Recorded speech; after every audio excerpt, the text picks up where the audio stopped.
Ready to face your fears head on, conquer them, and create a safer, more prosperous future? Worried that the world has gone nuts and you've become an insanity magnet?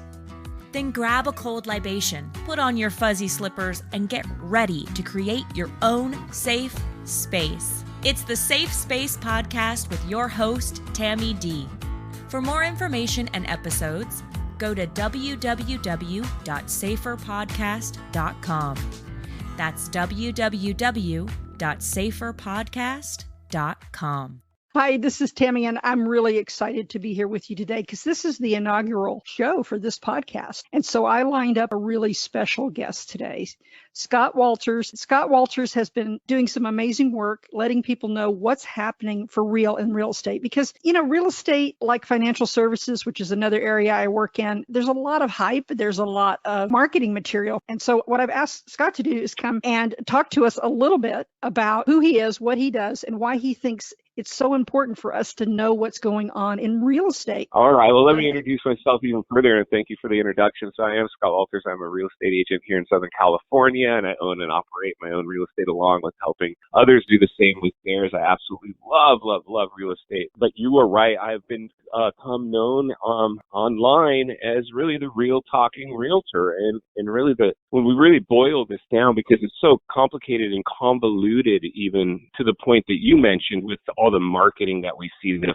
FOMO, complete FOMO is really what it boils down to, with the amount of marketing. And so for me as an agent, I'm just doing my thing. Pandemic hits, every agent in America pretty much, thought it was game over. We're done. We got to start looking for a real job. And then the government, in order to stimulate the economy, made licensed real estate agents that are licensed realtors, essential workers, and dropped interest rates, and the rest is history. Oh my goodness, Scott. Well, they also made politicians essential workers, so don't feel too special there.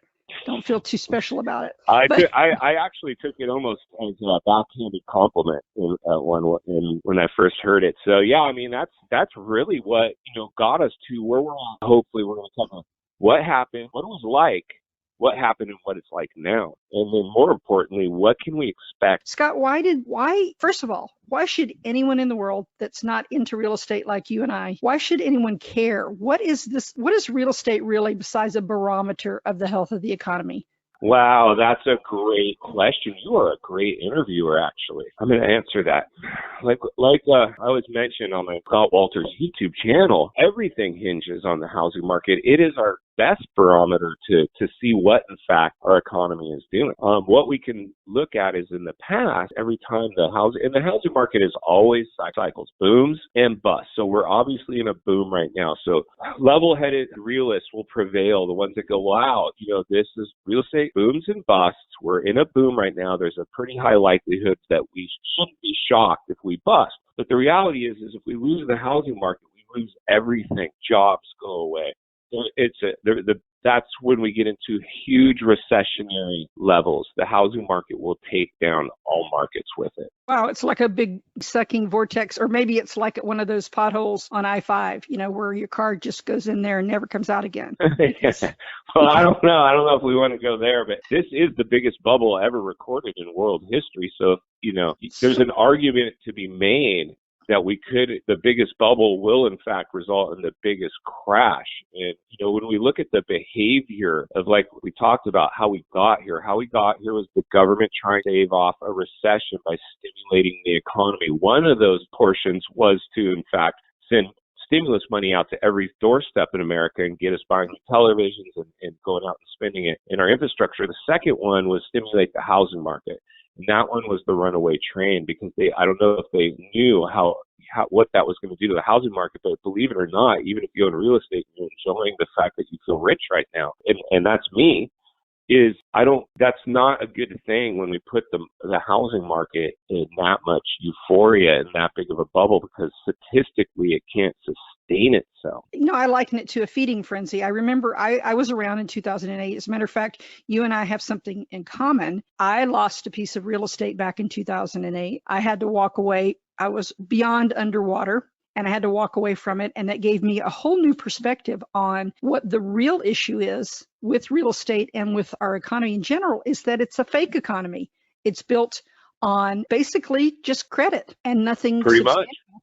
Nothing Yep. substantial. It used to be real Well, estate was a safe haven, right? absolutely. I mean, real estate, and I am a firm believer because I owe everything I have. I shouldn't say everything because I don't want to put the value of my life on anything monetary, but the real estate has been incredibly good to me, and most millionaires made their money in real estate, but it wasn't by buying at the top of a real estate bubble. And so, like you said, in '08, I owned other income properties, but I bought into the FOMO of that era and went out and bought a new house.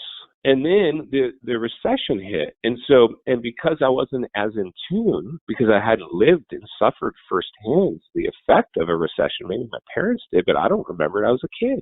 I wasn't paying the bill. So having lived through that, now obviously I have a better a better understanding. And so now, that's why I continue to give these talks, because I know there's a lot of people out there right now as we speak, because I see my email going off every day with new buyers. Those are slowing down. They're dwindling off. We're hitting the top of the bubble, and eventually they will, in fact, start to crest, and we'll go on a downhill trend at some point. Could be tomorrow, could be next week, it could be next year. I personally think by the end of this year we're seeing it. But what my point was is that there's many people out right now that didn't buy, that have never suffered the recession firsthand before. So they are completely clueless or unwilling to listen to any of these warnings that we're talking about now. It's no fault of their own. They just never have lived through it before. And that is a massive portion of our population, I'm afraid to say. You were talking about how people, a whole new generation, is unaware of the problems that happened back in 2008, and they're jumping on the bandwagon to buy right now. And I've noticed that myself. It's true. As I mentioned, I lost my home, and a lot of my friends, same thing happened. And a whole new generation of people very susceptible to what you said earlier, FOMO, the fear of missing out. People see the real estate, I think, sometimes as a door that's a big, heavy door to a castle that's closing. And if you don't run, if you don't run really fast and try to shove your way into it, you're lost forever, and you're shut out of the kingdom, right? And I think that's partly due to the way it's marketed, and partly due to the fact that, as you pointed out, real estate is a great creator of wealth, but it can also take away people's wealth just as easily. I appreciate what you did. What really scared me was when you went to the empty mall, and a lot of people I think too, here's what a lot of people are saying. They're going, well, Scott, that's great. And I'm seeing the empty stores here in the Inland Empire, and everyone's seeing that. And I agree with you, Scott, man, commercial real estate's in the dumps, but everyone needs a home. So it's still a good time for me to buy. And so we're seeing those adjustable rate mortgages again. What do you think about that? Is that part of the reason people are jumping back into the fray? Well, it certainly could, because what I can say is one of the things that we'll see moving forward, and this is great because we're talking about what happened, what it's like now. And so one of the things that I do believe is happening now is, we're getting into what's called in the industry creative lending. We know that the interest rates are rising, so a lot of people's incomes were based on being able to afford a certain monthly amount payment on a mortgage. And then so now, if they've been unable to get that house, they now are going to have less purchasing power. So what we do with these adjustable rate mortgages, they call them an ARM, is they're just like a 5-year fixed rate. And so the lender, or the agent, probably will do it too, because they just want to make the sell, is say, yeah, it's great, we'll get you that payment, and then we can just refi you in 5 years. Real estate always goes up, so you'll have equity in the house. We'll be able to refi you and get you into, a different, just refi it. Most people trust that narrative, and because they're looking to the real estate industry to guide them, to protect them. But as we've seen in this world of digital dominance and people just, wanting to make as much money at any cost, it'll be rare that you'll find an agent that might say, hey, well, wait, I need to talk to my client real quick. This is the type of loan that was used in the last bubble, and many people failed with this loan. Many, many more people failed than did well with this loan. In fact, this loan isn't even designed for, a home buyer. This is designed maybe for a home flipper, that needs to just get it built and get it gone. So there's going to be a lot of people that will just go, okay, so I can get the house, right? I can get the house, and then fine, whatever, I'll deal with it in 5 years. I just want the house at any cost. And so that's what we're now dealing with. Well, it's based on the assumption that you're going to be able to sell that house for a profit before that rate hits. But what's funny is I just got a marketing piece from a company, I won't name the name, but about adjustable rate mortgages. Okay, here's how they're spinning it. Okay, because a lot of people now are aware of adjustable rate mortgages and the problems, right? Even if you didn't experience it in 2008, I'm betting almost everybody knows someone that did. So it says now, I don't know what you think about this, because I really don't understand this, but they're saying that today's ARM mortgage is different. Some of the riskiest factors, prepayment penalties that keep borrowers locked into loans with expensive terms, those are gone. Loans that qualify applicants based on artificially low rates are no longer allowed. And the most popular ARM mortgage, the hybrid with introductory rates that can be fixed for 3 to 10 years, is backstopped with caps in rate increases and lifetime limits to keep these loans affordable. True or not? Insane. This is what they're telling people. This is what they're sending out. We're doing the same thing over and over, expecting a different result, which is, in fact, the definition of insanity. It's insane. Have they really changed, though, honestly? I mean, there's laws, I guess, that were passed after the debacle in 2008, but I mean, it's the same old thing with a different name. As we said earlier, you're doing this because you see this as part of a bigger problem, and that is our whole economy based on very, very, very iffy, speculative debt and bundling weird stuff together and banks selling it as securities and all the other things that go along with real estate. Real estate is just one spoke in the wheel. People tend to want to think that California is the only state with a problem, but that is not true. That's not what you're seeing, are you? Well, I know we're in the biggest bubble, but the realities are that, the West Coast is super bubbly. We've got some isolated pockets on the East. Everybody got into a bubble, but a lot of the bubbles aren't as huge like we've seen here with almost 50% appreciation rates in 24 months. So anytime the asset class doesn't matter which asset class, in this specific one, it's real estate, it doesn't matter. Anytime you see appreciation rates do what they just did, up to 50%, that is exhibiting very, very volatile market behavior. And as good as it feels, it's actually not good at all. And what I firmly believe is there's no way to put off a recession now. All we did is really pause the one we should have had during lockdowns, during the pandemic. And so now it's just been brewing and brewing to the point now we basically tried to avoid a recession, but now we're at depression risk because of the blowback with this volatility of the markets. We know the federal government's just trying to keep them propped up the best they can by trying to inch up interest rates without spooking the markets and having a sell-off. So they're dancing on a razor's edge right now. And so my belief is we're already entering a recessionary pain because the cost of living is going up. So a lot of people that got under these big payments, in fact, are now relying on some of their savings to supplement their income, or they're not able to put as much money away. So like I always say, this is very much psychological warfare for people, because what we tend to do, even if we have the money, when things start costing more, we start to recess. We start to pull back. We start to be more cautious with our money. And so now what will happen is the herd mentality, even if they do have the money, they'll start spending less. Why? Because everybody else is doing it. And I know that's a little deep, but it's actually the case. When I study the psychology of sales, and so I've got a pretty good temperature check on, how people act. Oh yeah, I mean, I'm a marketer, so I've seen firsthand the strangest little tweaks can make people do things that you want them to do. But the biggest problem I see with all of this on the horizon is that people won't have people. I think we let so much money into the economy, we got sloppy with our money.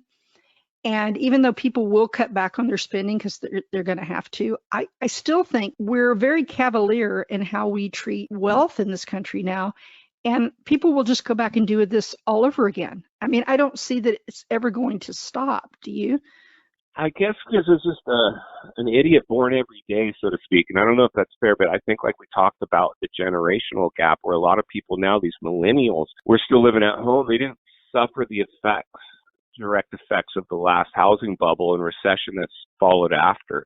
So they don't have any euphoric recall the way some of them, maybe like you or I do. And so the people that have lived through this, and our parents have lived through it. So, through the beginning of time, and what a lot of people, like you said, you don't get hurt in real estate when you buy it at the wrong time. You get hurt in real estate when you sell at the wrong time. So if you bought in the bubble, statistically, eventually your property will come back in value if we in fact hit, if we actually have a recession and values go down.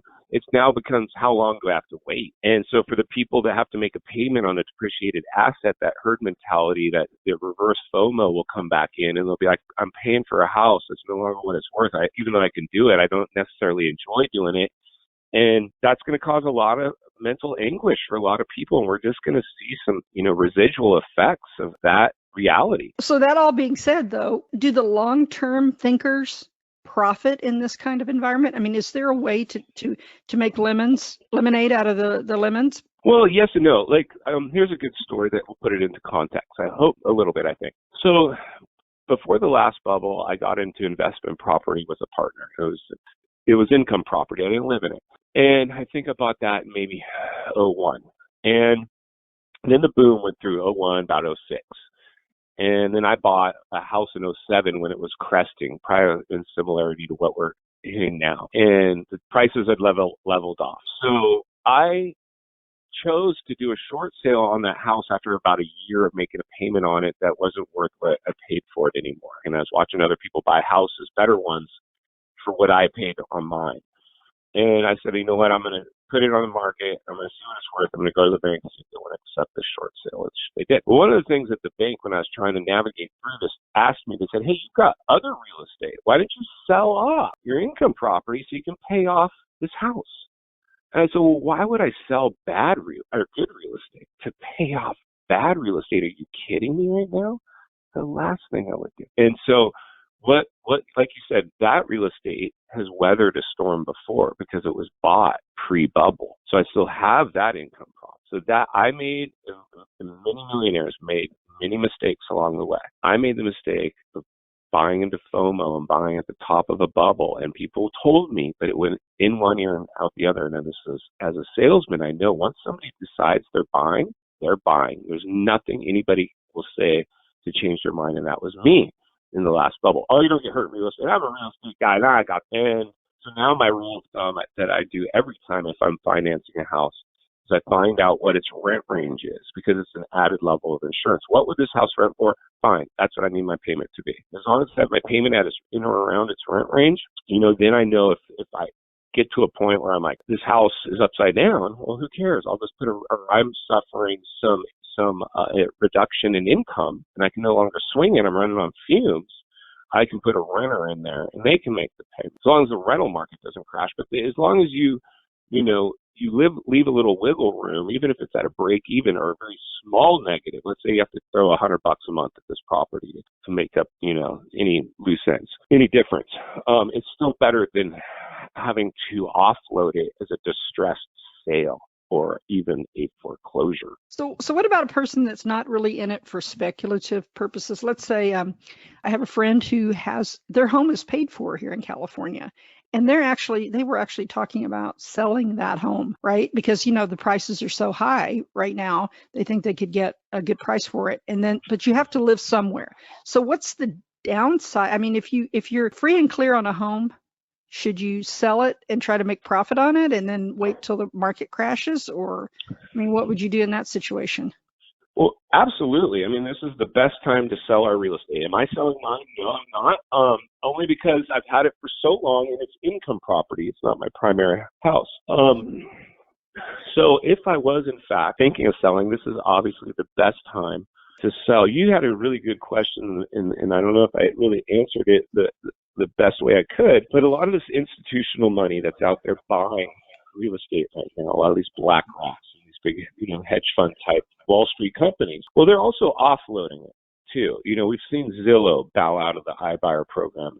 The writing's on the wall. These big black rocks and these big Wall Street or investment groups, they're playing with other people's money. They're just looking for, standard returns. They're not looking for huge returns. They're just trying to park their money and diversify. And like you said, if you can hold it for the long term, you can probably weather a storm. But the reality is when you're playing with someone else's money as a big investment group and you're not able to, show returns anymore, they start saying liquidate the asset. And so we'll see as soon as this real estate that won't yield a return anymore from an investment standpoint, you will see a lot of them start to liquidate the assets, even at a loss, because people start to panic, sell, and then the reverse FOMO kicks in one more time. You could pick up a bargain, theoretically. Well, yeah, I don't think there's any way to time the market perfectly, but you certainly can identify a top. And right now, you have to feel like we're at the top of a bubble because of the shape of this bubble. It resembles every other bubble that's ever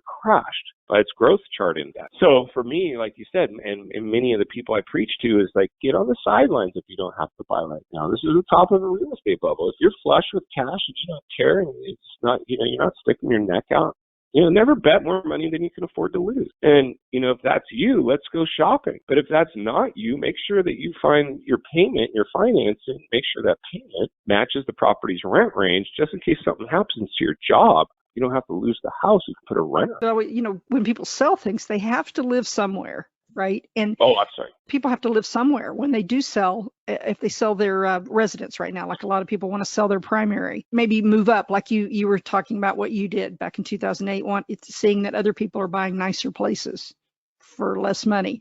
So, the rents are so high. I think it would kind of be a wash, wouldn't it? Well, yeah. If I had a property and a lot of appreciation, I could make some money right now. But then I have to find replacement housing. I got to go buy a different house. Well, if you're downsizing significantly and you still come out money ahead, and you were looking to downsize anyway, it's not going to sacrifice the quality of your life. Well, there's one scenario. There's going to be many scenarios for people in terms of what the best thing to do is with their real estate. So that's certainly one of them. The second one would be, of course, sell the house. Let's say here in California, you bought it for $500,000. It's now worth $1 million. You walk away with, let's say, $500,000 even after taxes. But then I move to some other part of the country if I'm willing to relocate. And maybe I can get the same kind of house I had here in California for $250,000 somewhere else, minus the climate. But the house itself, then maybe I get to... You can't beat the climate here, though. Come on, like where you are, that Mediterranean that's what we pay for. Eventually, someday, when I can't enjoy the Southern... Because I'm a Southern California born and raised guy. So I'm very much enjoying my life to the fullest right now in terms of being active, and this is a great place for that.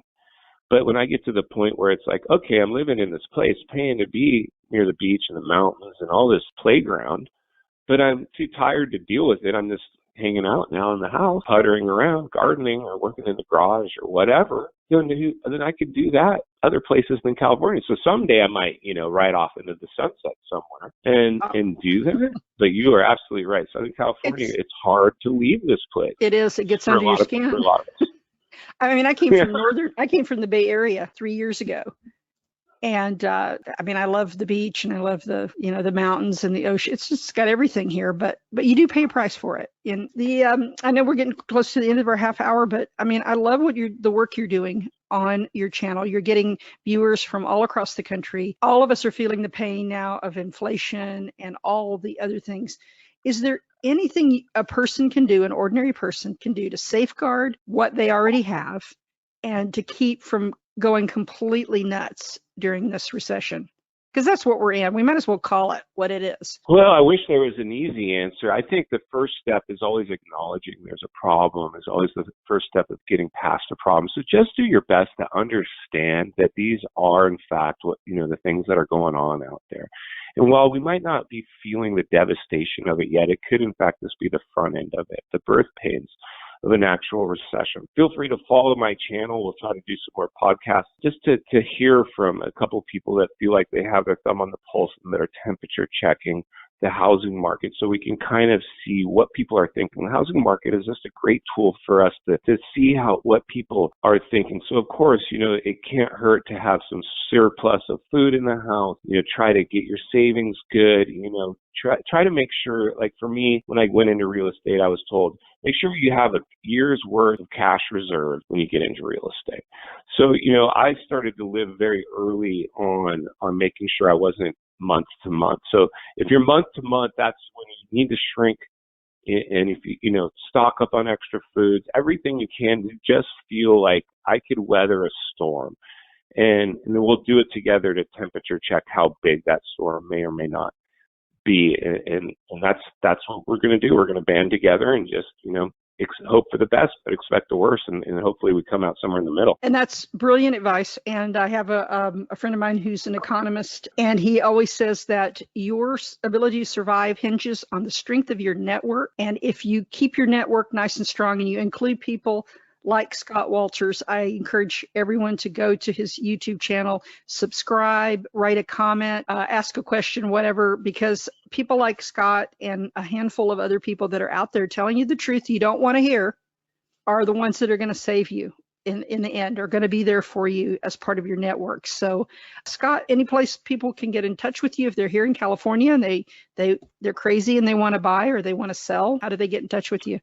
Absolutely. I'm always willing to talk to people about their real estate needs, no matter what they might be. And all you simply have to do is type in Scott Walters into your Google search, and I will probably be all over the place. But yeah, that's YouTube, Scott Walters, Google, Scott Walters. You will find me, and I'm always here to help. Yeah, and go to the YouTube channel because that's got some really chilling but very educational videos. And I want to thank Scott for being my very first guest on this new Safe Space podcast. What we're talking about is the things people don't want to talk about. And so thanks for tuning in, and thanks for being here, Scott. I can't wait to meet you. I know you're about 3.5, 4 hours from me, but I go to Goleta every now and then. So I'll look you up when I'm there. Maybe we can go have some coffee if it's not $6 a cup by then. Thanks for having me on. I really do appreciate it. And please go enjoy the rest of your day. Yes. And we'll try to do this again as soon as possible. And I'll look forward to it. You've done it. You've faced the fear and triumphed. Thanks for listening to the Safe Space Podcast with Tammy D. For episode information or to suggest a guest or topic, go to saferpodcast.com.